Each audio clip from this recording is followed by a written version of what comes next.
Donc moi j'avais une question pour Simon Carladous sur les problématiques d'affouillement. Je ne suis pas sûr d'avoir compris. Est-ce qu'en fait vous prenez en compte l'aspect un peu 3D du problème, c'est-à-dire est-ce que les panneaux ils sont quand même en interaction avec les panneaux adjacents, donc vous considérez qu'ils se comportent de manière indépendante en fait? Ouais, tout à fait. Là, ce que je disais, on est vraiment sur des hypothèses en termes structurels simplifiées.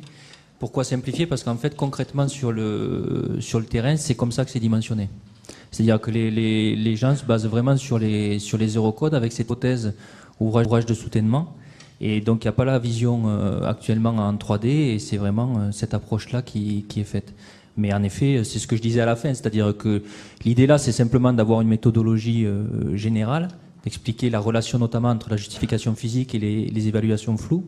Après, en termes de justification physique, on est vraiment sur quelque chose qui est le cas réel actuellement, enfin, de ce qui est fait en tout cas, mais qui peut aller beaucoup plus loin en termes de dimensionnement, c'est sûr.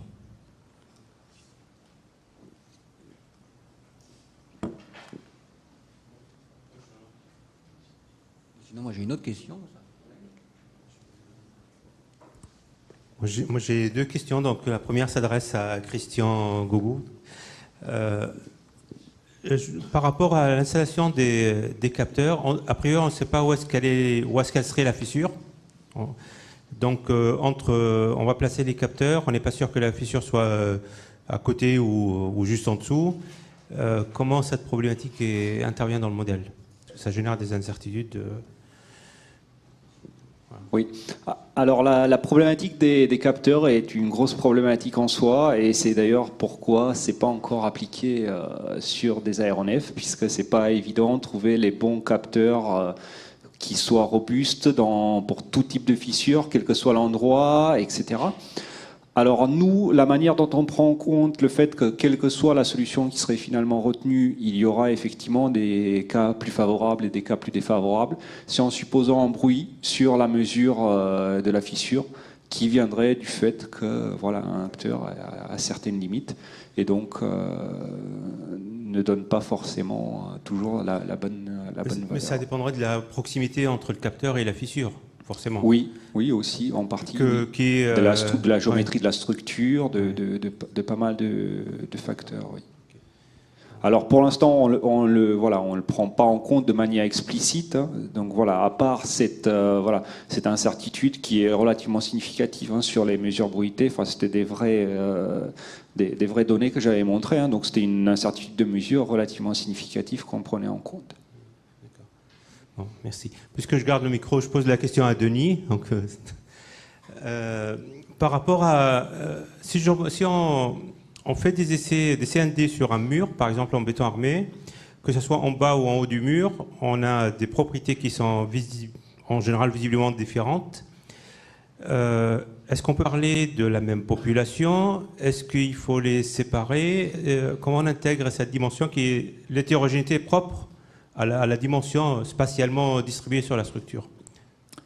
Alors, c'est une question complètement pertinente. D'ailleurs, ça fait écho au dernier exposé aussi avec les bases de données hétérogènes.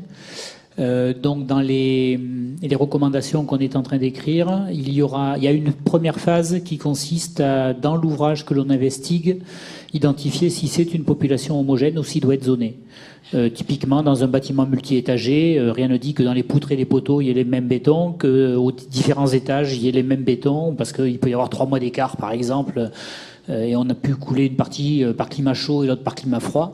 Donc, le screening CND de la première phase, sur cette base-là, et par une analyse de variabilité de la population globale et de sous-population éventuelle identifiée par l'expert, donc il y a du jugement humain pour éventuellement faire un premier partage. On identifie éventuellement des sous-populations. Alors après, ça adresse une deuxième question, c'est-à-dire que vaut-il mieux avoir un modèle? Alors c'est, je pense, assez semblable à ce qui a été exposé à la fin. Est-ce qu'il vaut mieux un modèle avec une erreur résiduelle plus forte, mais qui couvre un large spectre, ou 2 modèles plus spécifiques, mais que je vais utiliser en extrapolation ou que j'identifierai avec moins de carottes et qui donc me poseront. Et là, le problème est compliqué, donc on ne répondra pas de manière définitive par rapport à ça, mais il faudra avoir présent ça à l'esprit. L'idée, c'est d'avoir quand même des populations qui soient d'une dispersion raisonnable. Voilà. Mais, je rajoute un troisième problème qui est lié à la conception, parce que la détermination de la valeur caractéristique est une donnée fondamentale. Quand on fait ça sur des éprouvettes qui n'ont rien à voir avec ce qui construit, voilà, on se pose trop de questions. Alors, là, je réponds très brutalement. Je t'interromps parce que je réponds brutalement. On ne fait pas sur des éprouvettes, nous on fait tout sur des carottes. Et le caractéristique, on s'en fiche. On veut des valeurs locales. Après, l'ingénierie va traiter ça. Et elle ira chercher ces valeurs caractéristiques à partir des données qui sont des propriétés de population moyenne, écart type, etc. Avec les intervalles de confiance correspondants. Donc on sort de la même manière, si on fait de la réévaluation sismique, on sait qu'il y a des endroits de la structure qui sont plus sensibles pour la sollicitation future, et donc on peut se poser aussi la question, vaut-il mieux investiguer là avec plus d'efforts au détriment d'autres parties? C'est des questions qu'on ne traite pas. Et moi j'ai une petite question à propos des fuselages d'avions. Déjà, je suis surpris de découvrir que les fuselages des avions sont fissurés, se comprend. Donc j'imagine qu'on parle de fissures de très petite taille, qui ne sont pas traversantes des panneaux. Et puis la deuxième question très simple, c'est, vous avez évoqué donc un facteur de sécurité de 3 à 5 pour les panneaux de fuselage. Qu'en est-il des ailes des avions? Est-ce que le facteur de sécurité est bien supérieur à celui-là encore? Alors, pour les fissures, il y a effectivement plein de petites fissures sur les avions, voilà, qui sont pas forcément, enfin pour la plupart, qui ne posent jamais de problème vis-à-vis de la sécurité structurale. Dans certains cas, ça arrive. Il y a eu des fameux accidents dus à la fatigue, qui étaient très graves dans les années 50, 60, 70. Le dernier en date, c'était en 2011, où il y a tout un panneau de fuselage qui s'est déchiré sur 3 mètres. Alors, à part une dépressurisation brutale de la cabine, ça n'a pas eu d'autres impacts. Donc ça existe et c'est encore de nos jours problématique, malgré ces facteurs de sécurité-là. Alors, pour la deuxième partie de la question, ces facteurs de sécurité de 3 à 5 sont pour toutes les parties structurales de l'avion, donc y compris pour la voilure, en ce qui concerne la durée de vie fatigue. Si c'est une durée de vie, donc c'est des facteurs de sécurité de 5. Et si c'est de la propagation de fissures, plutôt un facteur de sécurité de 3. Mais donc tout de même très important.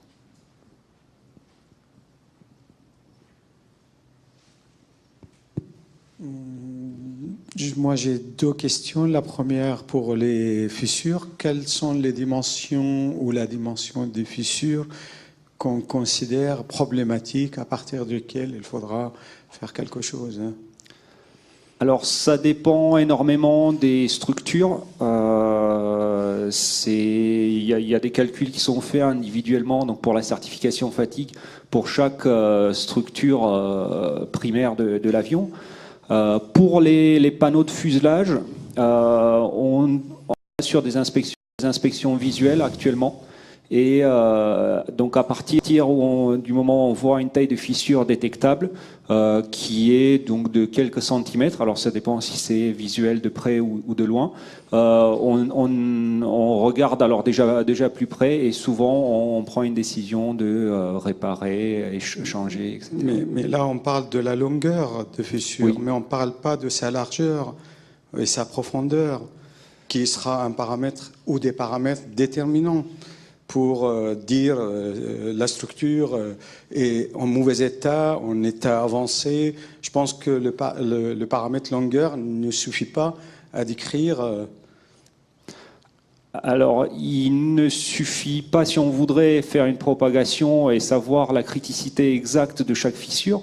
Par contre, la stratégie donc de maintenance en aéronautique, c'est de considérer une fissure traversante donc d'une certaine longueur et de calculer l'intervalle de maintenance nécessaire pour éviter que cette fissure-là, donc en la supposant traversante et en la supposant de la taille d'une taille qui est juste en dessous de celle détectable, donc qui passe du coup inaperçue, qu'elle ne devienne pas critique avant le prochain intervalle de maintenance. Donc c'est un petit peu la philosophie qui est derrière ces calculs des intervalles de maintenance. D'accord, merci.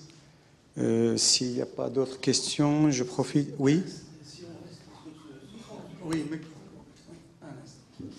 Alors, toujours sur ce sujet, c'est sur la loi qui lie l'évolution de la taille de la fissure. Est-ce qu'il n'y a pas d'effet de vieillissement? C'est-à-dire, pendant les 4000, on a la même loi pendant les 4000 ou pendant les 100 000, 200 000 périodes? Alors, je ne saurais pas répondre de manière précise par rapport à ça. Probablement qu'il peut y avoir du vieillissement et que les paramètres peuvent changer. Dans tous les calculs qui sont faits vis-à-vis de la fatigue, donc pour les structures aéronautiques, les propriétés sont en revanche supposées fixes et donc ne pas changer. Oui, j'avais une question... Bon, juste une dernière sur les avions parce que tout le monde s'inquiète et puis la démarche un peu brutale quand même de prime abord.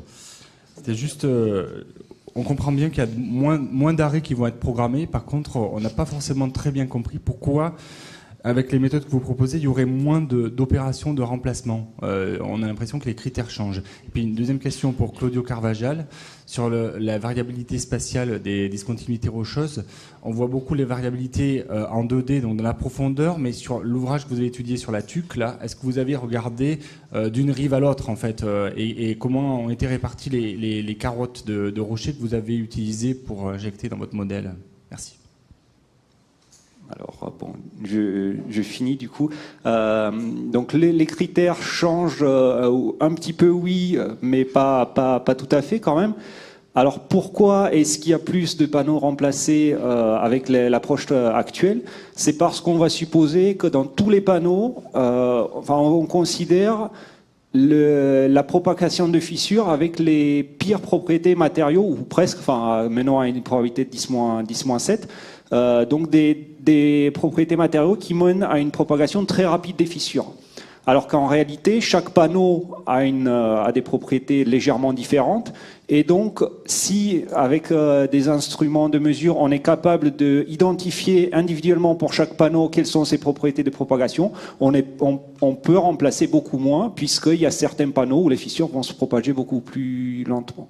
C'est la cinétique finalement de dégradation qui est plus appréciée. Voilà, exactement. Oui, merci pour la question. Effectivement, il y avait des sondages des deux rives, des mémoires, pour certains sondages qui étaient homogènes, parce que ce n'était pas forcément du même diamètre. Il y a eu des mesures qui ont été en fonction de la profondeur. Comme c'était géoréférencé chacun des échantillons, on a pu regrouper les quelques paramètres sur la profondeur uniquement. Mais effectivement, c'est plus intéressant de travailler en 2D pour mieux caractériser la variabilité de la fondation. Peut-être s'il n'y a pas... Moi, je peux continuer sur le cas des barrages et les discontinuités. D'abord, quel logiciel vous avez utilisé pour faire le calcul? Et le deuxième, vous avez utilisé la méthode de réduction de caractéristiques. Est-ce que c'est une réponse, une valeur moyenne de coefficient de sécurité qu'on obtient, ou c'est aussi une variation qui dépend de la distribution des discontinuités? Pour la première question, c'est facile. C'est le code phase 2. C'est un géomodéleur. Il est payant, mais il n'est pas très cher. Je crois que ça coûte une centaine d'euros. Donc le choix était vite fait. Pour les cas de barrage, en général, c'est plus intéressant d'évaluer le problème en 3D, surtout pour les barrages voûtes. Pour les barrages poids, comme on fait souvent en analyse 2D dans un profil transversal, on a pu travailler avec ces logiciels 2D qui génèrent les réseaux de discontinuité sur un profil transversal. La méthode de réduction de paramètres elle est appliquée une fois qu'on a généré le profil de manière aléatoire. On l'applique sur les paramètres. Sur un critère. Par contre, c'est sur un critère de Moore-Coulomb. Donc le critère des cisaillements que nous avons adopté, on l'a linéarisé sur les contraintes normales pour avoir les critères de Moore-Coulomb. Et voilà. Peut-être. Dans les temps. Donc, merci encore à tous les auteurs.